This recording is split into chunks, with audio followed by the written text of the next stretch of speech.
With over 30 years of life coaching experience, Tony Robbins is the go-to guy if you want to make a change in your life that you believe is unchangeable. He's changed the lives of thousands of people all around the world. If you want to learn how to deal with your stress and depression, you need to at least give Tony Robbins a shot. Mentor me, Tony. Overwhelm, you got to first own the fact that you've identified that as the way that you live. I always tell people, you get what you tolerate. And so you've gotten used to tolerating that, and you start thinking, this is me, when all it is a habit. It's a habit of the way of looking at life. It's a habit of how you use your body. It's a habit of language that you use. Because certain words, when you use them, you become that. I really believe what you've got to do is train yourself. Train yourself physically. It's like working out. You know, people say, don't you have bad days? Of course I get pissed off, I get frustrated, I feel sad, I do all those things, but I don't stay there. I used to live there. I used to be depressed all the time. I never get depressed now because, not because I'm so positive, it's not fake. It's like a muscle. You know, you can train yourself to get frustrated by doing it all the time. You can train yourself to be stressed out. You can train yourself to feel sad by doing it so often. We get wired. The more we do something, the more wired we get. You can train yourself to feel passionate. You can train yourself to feel strong. And I tell people, don't settle. Remember, you get what you tolerate. Put yourself in gear. Go for a workout. Start to train your body and your mind. And also find something you want to serve greater than yourself. Because if you're just doing this for you, you're going to probably have bad days. But if you're doing it for your family, if you're doing it for your community, if you're doing it for humanity, you really are, and it isn't bullshit, you're going to find a level of energy inside you. You're going to get insights you never have. I really believe motive does matter. If your motive's just for yourself, you don't get much insight. Life supports you because you're part of life. But if you're trying to support more than yourself, when you get a vision, that's how businesses grow. That's how movements happen, right? Find something big in yourself to serve. And make sure that you don't tolerate weakness in yourself. That doesn't mean you're not to feel sad, but you're not just going to stay there because you made that decision. Life's too short to feel like crap. I've decided I want to live in a beautiful state for the rest of my life. That doesn't mean I won't feel bad. It means I won't stay there because I'm in control and I can change it. So can you. The breakthrough happens by conditioning your mind every day, by feeding it a role model or story. It's putting yourself in a peak state where you follow through by getting physically strong. It's creating a little ritual of doing a little bit each day, and then you get momentum. But the most important thing of all is what we started out with. Why? Absolutely. Why is it a must for you? It doesn't have to be you're against the wall, but it has to be something you're hungry for, because the only difference in people is hunger. And if you're not hungry, get around people that are hungry and something will hit you. You watch a conversation, you get around people that are doing better, and all of a sudden you start going, my life sucks. I remember I went to a guy in LA. One of the most multi-billionaire guy, I'll never forget. And I lived in the Del Mar Castle, and I was really proud. That was like the symbol of me having taken myself from being poor to providing for my family this great place. It's built from castles in Europe overlooking the ocean, not far from you. And I went to this guy's house. He's a billionaire. He took me down to his wine cellar. I don't even drink wine. Went through this whole thing. At the end of the night, I was depressed. I lived in the Del Mar tenement, as far as I was concerned. I really was. I was like, I live in a crappy place, and all my standards changed. All of a sudden, I wasn't willing to settle for living that. All of a sudden, my back was to the wall in a different way because as a man, I knew I was capable of more. So people can change their standard by getting around where it's better. People can change their standard by getting associated with what's true, like the bills they got to solve, the problems they got to do it. Or they can do it because they're excited because it's something new they want to take on. Everyone's different, but they got to find the why, and they got to come up with some daily rituals to get them going and just do a step at a time. That's where you get momentum. Got a sort of 5-point plan that anyone can follow to get over stress and trauma in their lives. Talk me through it. Well, I think, first of all, I want to make one thing clear. The quality of your life is the quality of where you live emotionally. Like, we all have a home.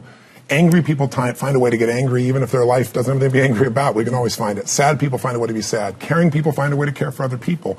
So one thing you got to identify is, where are you living? What's your home? What's your habit? And then the way to change it is, when I was homeless, literally on my own, just getting started, I didn't have the internet, but I decided I had to go to a library and I had to feed my mind. And I always tell people the first stage is, weeds grow automatically. One of my teachers taught me, he said, every day stand guard at the door of your mind and feed it something good. Because if your worst enemy puts sugar in your coffee here, you're fine. If your best friend by accident trying to help you put some strychnine, you're dead. So if you feed your mind every day, 30 minutes a day of reading something, hearing something. Second, you got to strengthen your body. And the reason, Pierce, is Fear is physical, right? So is stagnation, so is numbness, so is sadness, so is rage. And when you go in and change your body by an intense workout or a run or even an intense walk and the blood's flowing through you, science has shown it instantly changes your biochemistry. And now your mind and body are working together. Third thing, all these people did in common, if you watch, they found a mission bigger than themselves. Yeah. Something that they wanted to aspire to that was worth more than their pain. And then the fourth thing is you got to find a role model. You know, you heard it with Nick. Almost everybody finds a role model that makes it real. I was with Warren Buffett and with Sarah Blakely, the youngest billionaire. We did this round table about the future. And when you listen to this woman, and when women meet her, they don't just love Spanx, her product that made her a billionaire. They love this woman because she's a role model of what's possible. Yeah. When you get a role model, it becomes real to you if you get a plan, you get a goal plan, and you take massive action. And the last step, number 5, there's always somebody worse off than you are. I don't care what you've done. So if you can go help somebody worse off, it puts your life in perspective. And it also reminds you life's not about me, it's about we. I always tell people the secret to a great life, the secret to living is giving. And when you realize there's something in you still to give, even if you lost your legs, even if you've been through a horrific financial situation, your life can improve. But more importantly, you'll have a meaningful life because your life will contribute to other people. You think about the first thing that determines whether you can do something or not. And I put that in this first box at the top here on the left side. It's potential. Like, what's the potential of a human being? Like, when you guys started, you proved something no one had done in history. You ran the 4-minute mile, right? For golly knows how many centuries, they're trying to run a 4-minute mile. Roger Bannister does it. How did he do it? Do you remember? You did it in this industry, right? You made $1 million in a day. No one had ever done that in history, right? After you did it, a bunch of other guys are doing it because it became possible. Roger Bannister didn't just go physically practice. He made a shift in his head. He practiced in his head because he could never achieve it physically, so he had to change in his head first so that the result became certain enough he believed it, and then his body got him through. After Roger Bannister ran that 4-minute mile, within 2 years, 37 people ran a 4-minute mile. Wow. When no one in history had ever done it. Now, here's how it works. The potential for anybody getting your product is extraordinary. They could do what you've done as much, more or less. They can do whatever they want to do. The potential's there. The market's proven that.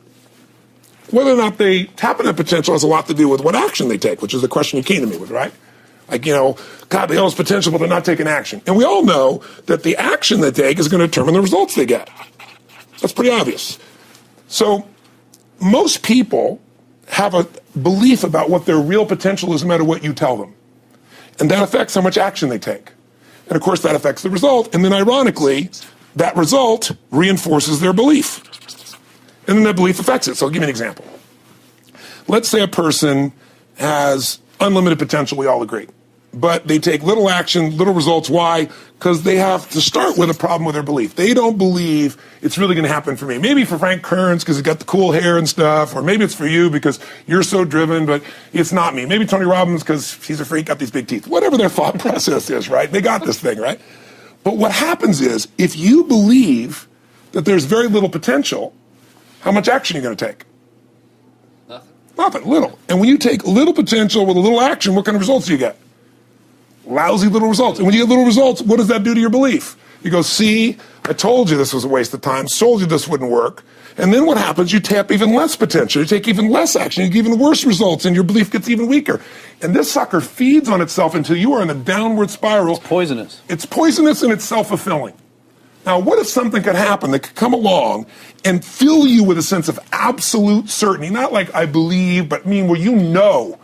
In you guys' case, mine as well, we knew because we had to.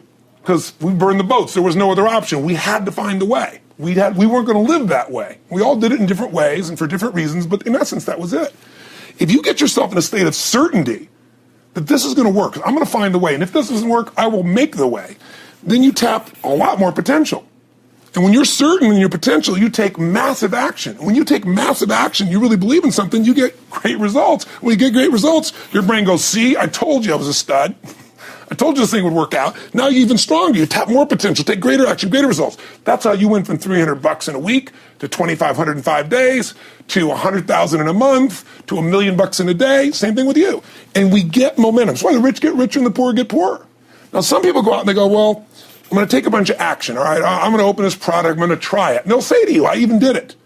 But it's like a salesman who goes and knocks on the door, and he knocks on 100 doors and says, You don't want one of these, do you? Yeah, exactly right. You know? And even if he doesn't say it verbally, his face says it because he doesn't believe it's going to work. So his voice, his body, the execution is so weak. Maybe if he talks to 100 people, somebody's going to buy out of pity. They don't want his kids to starve, right?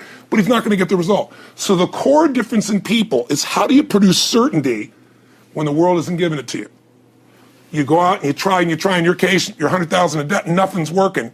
How do you keep yourself going? The way you did it, the way I did it, the way you're doing it, we may not have done it consciously, is we didn't change our potential. That was there. And it wasn't even taking more action. Taking more action with a belief it's not going to work, it's not going to change anything. We got results in our head that made us feel certain as if it had already happened.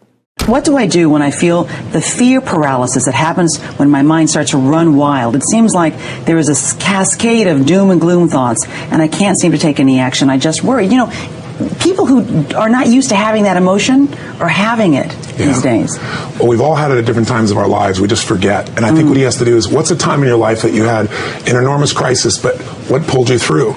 Again, we have people go through on that site and answer 5 questions. And what it basically does is help you figure out, where was this crisis before? You may have even forgotten about. What pulled you through? What belief? What strategy? What experience? Who helped you? What triggered you? And then what did you do that made that shift? But I would also say, remember one affirmation, if you would, in your mind and your body. Own the fact that money is not your life. This is just money. I mean, when I was told I had a tumor in my brain, later on, years later, when I thought I might lose my wife to cancer, I'm going to tell you something. Money doesn't matter at all. But when we get focused on what matters most, we're there. So I mentioned earlier, getting physical is really important because fear is a physical thing. So if you sit around and think about it, not just exercise, going for an intense run, lifting weights, something that pumps the blood and oxygen through you, because when you do that, your entire psychology changes. You see the world through a different place. So I'd say it's contrast of other people's great stories, model the best that's in you. When have you been through these things before? You've been resilient if you're honest with yourself, and get totally physical and make that a ritual for you. And then you'll start to look for role models of how to turn things around. Can I add one? Yes, please. Hug people. Oh, I love that. Well, come here. Come here. Hug people. And just, you know, and embrace human beings who are all around you, and make sure that you're a good friend so that they can be a good friend to you, and you'll feel better. I think the most important thing you do is get outside yourself. If you go out to try to help somebody else, we have a basket brigade, and we feed 3 million people a year at Thanksgiving from all over the world. It's because somebody fed my family. When you go out and help somebody else, you realize you have no problems. You realize how lucky you are. And you feel like you have something to give. And we all need meaning in our life. We don't want to just get. The life now is about what can you give. That's what'll light you up. Thank you guys so much for watching. The point of the Mentor Me series is to spend a little bit more quality time with people who've achieved massive success, and hopefully a little bit of how they think rubs off on us. So I hope you enjoyed this video. I'd love to know what your take is on stress and depression, what you thought of Tony Views as well. Leave it in the comments below. I'll join the discussion. Thank you so much for watching. Continue to believe, and I'll see you soon.